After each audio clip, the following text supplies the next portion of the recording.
What's up, Sticks and Hacks? We are back to another film room.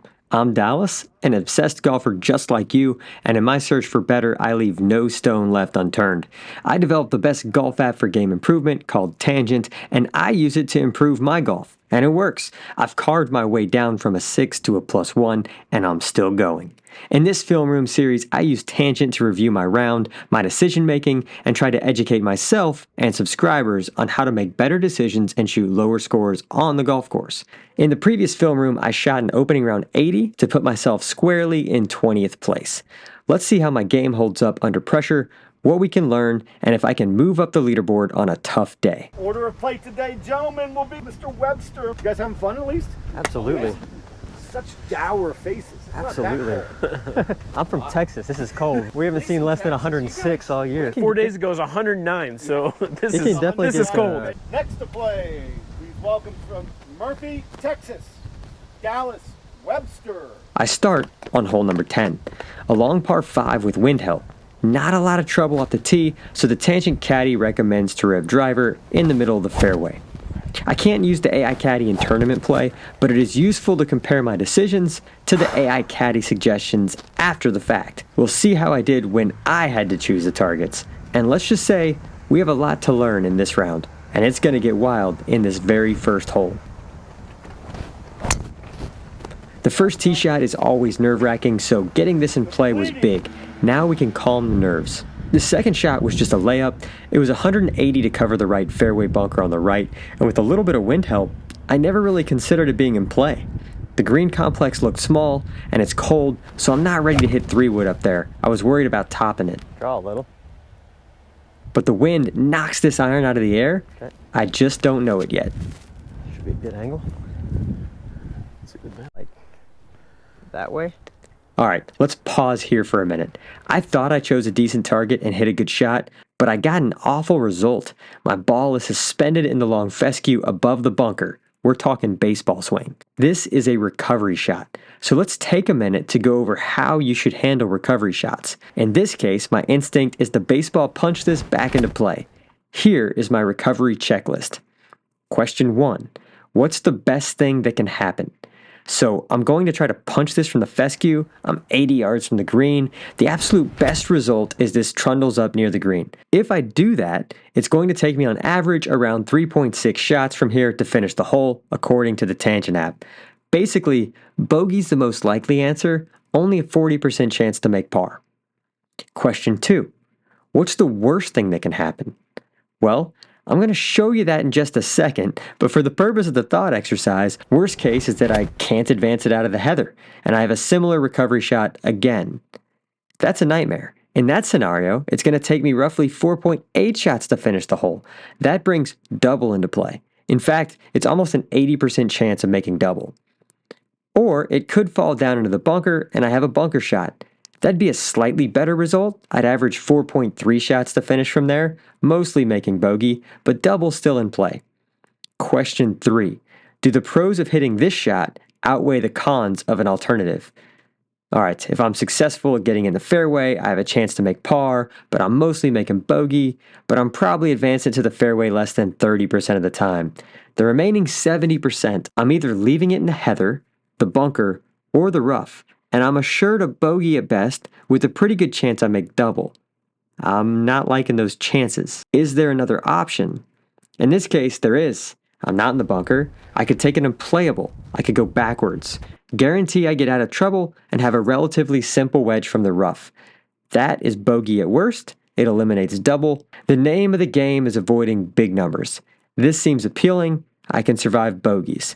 So if I'm a caddy, take the unplayable. Avoid disaster and fight another day. But I'm the player. We always feel like we can hit the shot, so let's see what happens. Whiff. A complete whiff.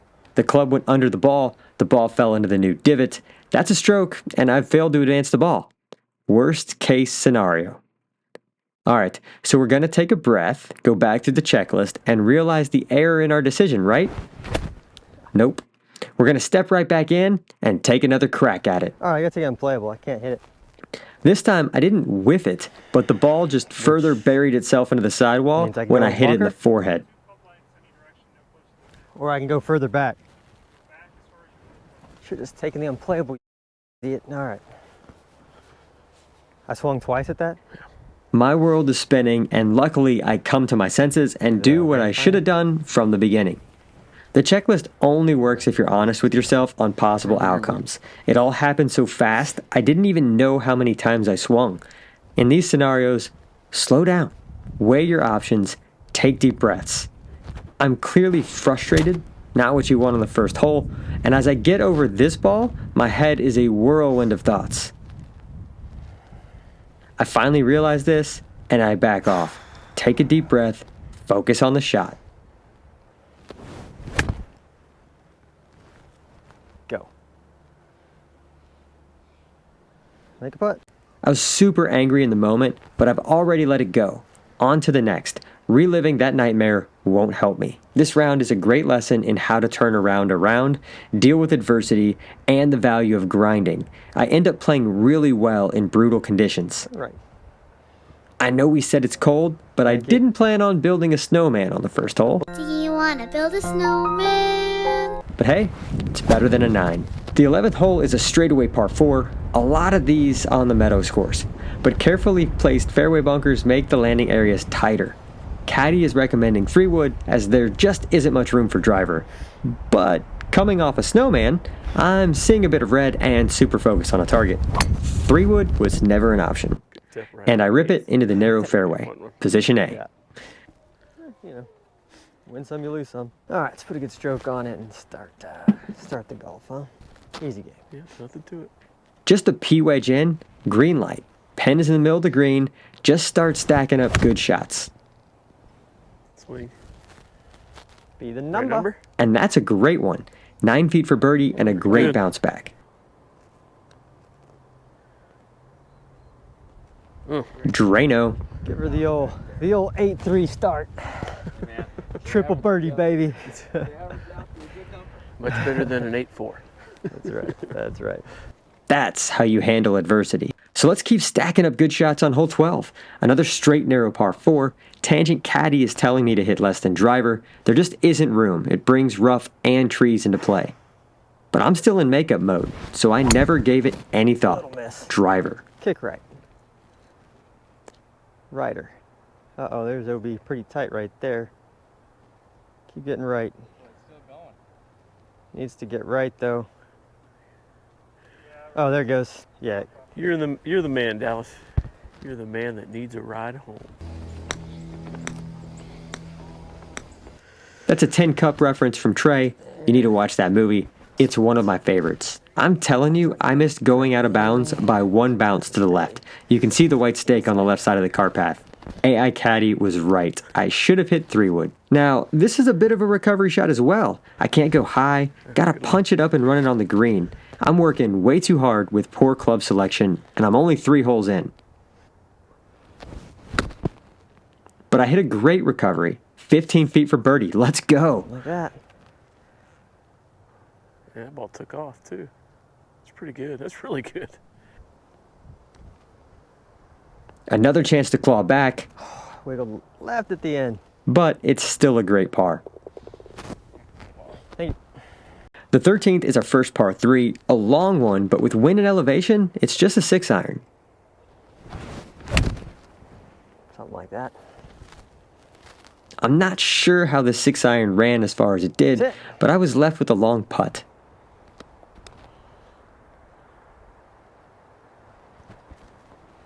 Sit, sit, sit, sit. I hit a pretty good lag and made it for par. That's pretty A good. good par. 66 feet. Pretty good. The 14th hole is another narrow par 4. Driver is testing the limits of the fairway, so I chose 2-iron. But I block it All near the touch. trees. Just missed the tree. Get left. There we go.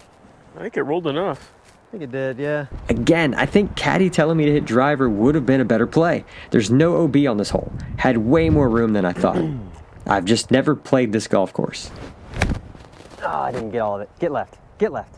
Pro tip, if you hit a mediocre shot, stare at the divot. You'll look cool, and people will Yes. think you had a Yeah. bad Yeah, lie. you'll be able to.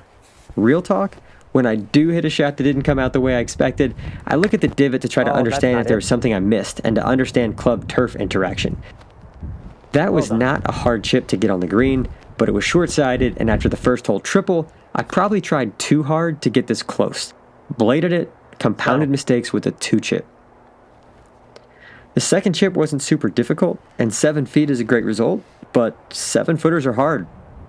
Doesn't move left. It's right where I hit it. And I missed this one. Double.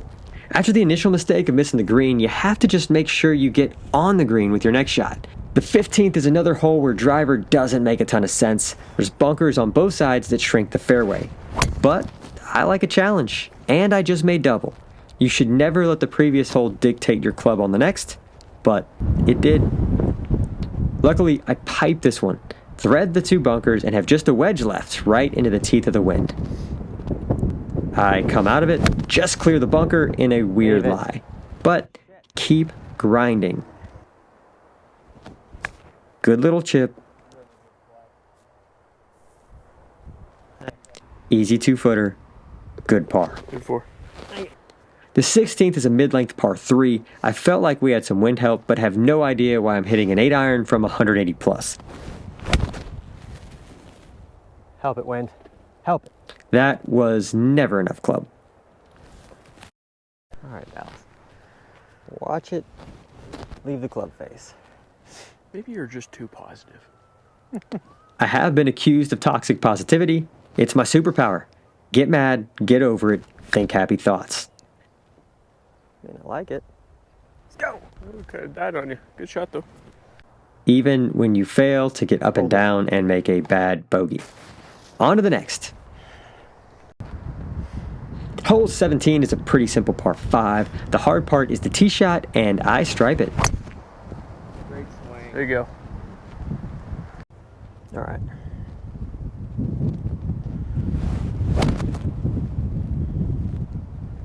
I've got an outside chance of running this up on the green with the 2 hybrid. It's in between clubs, and I hit this okay, but doesn't get there, leaving a short chip. All right. Now, on these short chips, I have a bad habit of being tentative in tournaments, worried about hitting it too hard, and that comes up light. God dog it, Dallas. Leaves more than you want for birdie.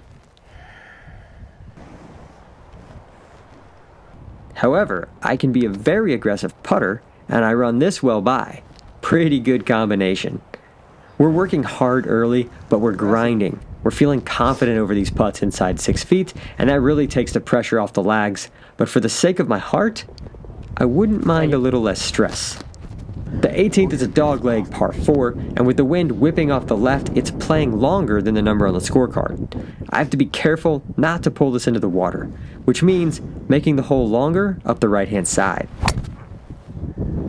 Quit. Quit. Okay, you can get a club on it. A conservative tee shot leaves a difficult second, straight into the teeth of the wind, and I have to hit an uncomfortable club to try to get there. This hybrid tends to draw. A lot.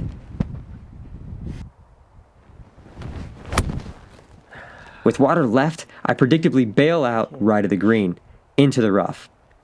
No idea. Yeah, I didn't see it bounce at all. I have lots of green to work with, but the wind is whipping that way.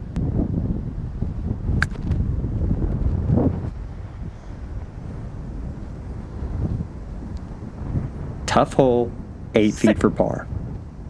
It's pretty good, Dallas. Thanks.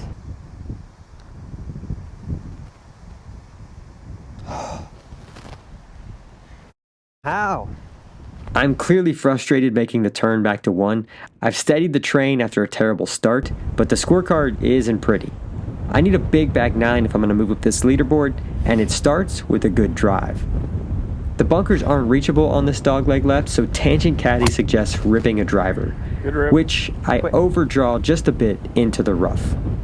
Very nice. How far did you say? 143. It's like the wind's all over the place. I got a feeling scoring's not going to be great today. Not as great as we thought. I'm starting to piece together that the scoring conditions are tough, and despite being +5 through 9, I'm still in it. Golf is all about continuing to reframe so that you don't lose focus or hope. Unfortunately, after a decent second shot, I 3-putt. Oh, the turn is late. Settle. This hole was cut on a slope, Hard. and it was a tricky comebacker. The hole just got Self deeper, stroke, Dallas. but it's time to stop digging. Hole 2 is going to be a monster, mostly back into the wind, and the same problem as hole 18. It's a tight fairway, but you have to stay away from the water. Tangent Caddy is suggesting less than driver, and I agreed hitting a 2-iron. It's a 3-shot hole. Just get it in play. I follow that up with another 2-iron into the wind and get this into the fairway, but still have over 120 yards in. It's a long hole. A good approach gets me on the green, and a simple 2-putt gets me out of there. You want to think of par 5s as scoring holes, but the wind is making it tough.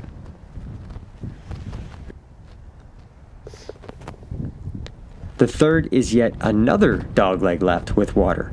Tight fairway. Despite Tangent Caddy suggesting less than driver, I go with the big stick, and I chunk toe it down the fairway. Perfect. Call it a fairway Always finder. makes me nervous with the left. Hey, I didn't say that. hit the hybrid. Commit to your It's line. on the right side of the green. Commit to your line. All right, side of the green. You got that perfect funky tree up there, Damon. It's the right shot, dude. Yep. I can hit it. Unfortunately, that leaves me a long way home and another 4 hybrid into the wind. Don't be too deep. The wind died. Have I mentioned how uncomfortable I am with this club? Oh, a couple times already? Well, It roll through. I'm so I don't good. like it. I don't know. I got over my doubts and really hit a good one. But with the wind laying down, it's too much club. I'm rewarded with this, another hanging weird lie. Only in tournaments. I could go all year without having a lie like this. I mean, this one might be one you might want to consider. I mean, where's that going to end up? I don't have any idea. I'm worried I can't get anywhere close to it, or What if you take an unplayable on this one? At least think about it. no, I think I can advance at least to there. It's not as bad as the other one. I'm just more worried about if I get my club anywhere near it and touch the grass, it'll fall, it'll move. Maybe I should take less loft so I don't have to chop so much on it. Trey, my caddy, has scar tissue from our first hole of this video. There's not a lot of good options here. Did you try that? Did you just have it go behind you? Yeah, little Phil Mickelson. I'm at least going through the checklist. I don't know what's What's going the on best yet. that can happen? It can trundle on the green. What's the worst? I could duff this into the bunker. Is there another option? Yes, I could take less loft, which is why I switched clubs. Why do they all not look good? There wasn't really anywhere to go with an unplayable that was better than where I was. None of them look like a good option, Trey.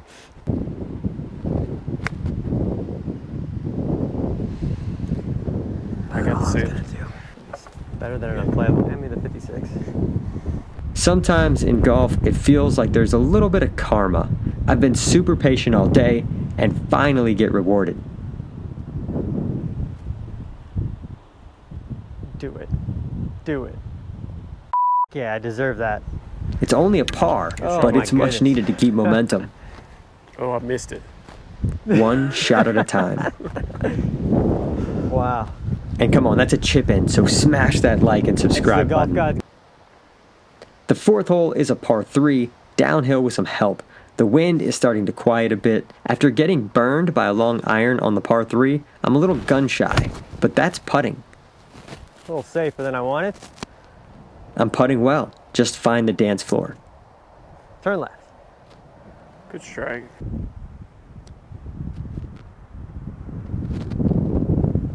Go, go, go, go, go, go, go, go. Stop. Thank you. Not exciting, but an easy par. Oh, you got the Sheep Ranch ball marker. I just noticed that. Or the old Mac.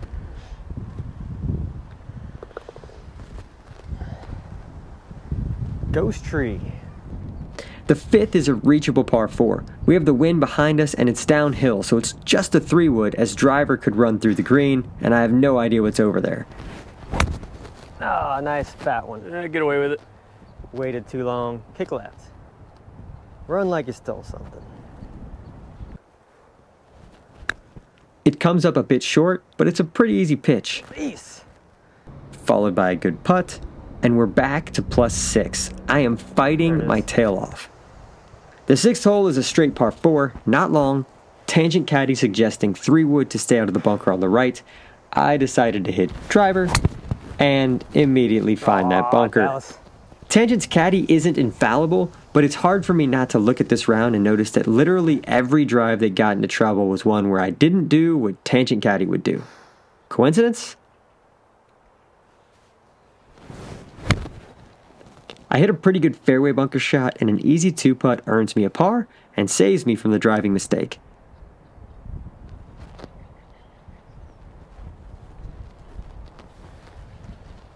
The 7th hole is, you guessed it, a straight, narrow par 4 with a healthy tailwind. This is much easier than the front 9. I pipe one over 300 yards into the fairway. Like it. Kick a little bit left and send Way it to go. fairway. That gives me just a wedge, and I hit a pretty good one. And it's a good number. Spin. If only I'd have hit that putt. Short is okay, good par. I remain at +6, and I'm quietly turning this round around. The 8th is a long par 3, and it's in between clubs. It's going to be hard to get a 5-iron there, but I've already whined about my 4 hybrid enough for you to know that I'm not hitting that. I predictably come up short. Just get there. Big hop. Hit a very pedestrian chip, and bail myself out with a putter. On tough days where you gotta grind, you need a putter that cooperates. The 18th is a wider par 4, but there's bunkers in the middle of the fairway, making it play narrow. Caddy says 2 hybrid, and I blast driver right into the don't blow it, bunkers. Win. Why wouldn't I? 1.5 miles left of the bunker, you said? Plenty of room left. Rounds like this are why I developed the AI Caddy. Even a good player can get wrapped up in emotion rather than picking logical targets. I've made this hole harder from the bunker, and a slightly chunked pitching wedge comes up short. God dog it, cut please. I've got to scramble. Again. I've really turned this around and want nothing more than to shoot even on the back to reward the grind. Sit, sit, sit, sit. I'm going to have to make a 6-footer. I touched the lip? Yeah. Yeah, I want this one, buddy. This would have been an easy round to give up on, but there's beauty in the grind. I'm doing some work here on the back. It's time to reward thyself. Staying present and figuring out how to turn a bad start into a good round will only reward me in the future. Adversity is just around the corner. I stalk this like Tiger and hit another great putt. Good putt. That's a 77 in the cold wind on a tough course where I started with a triple bogey and a whiff. The 77 was the 12th best score on the day and moved me from 20th to 15th. I'm still 13 shots back of the lead, but I'm in my best position that I've ever had through 2 days of the National Championship. Thanks for watching. Smash that like and subscribe for more Film Room.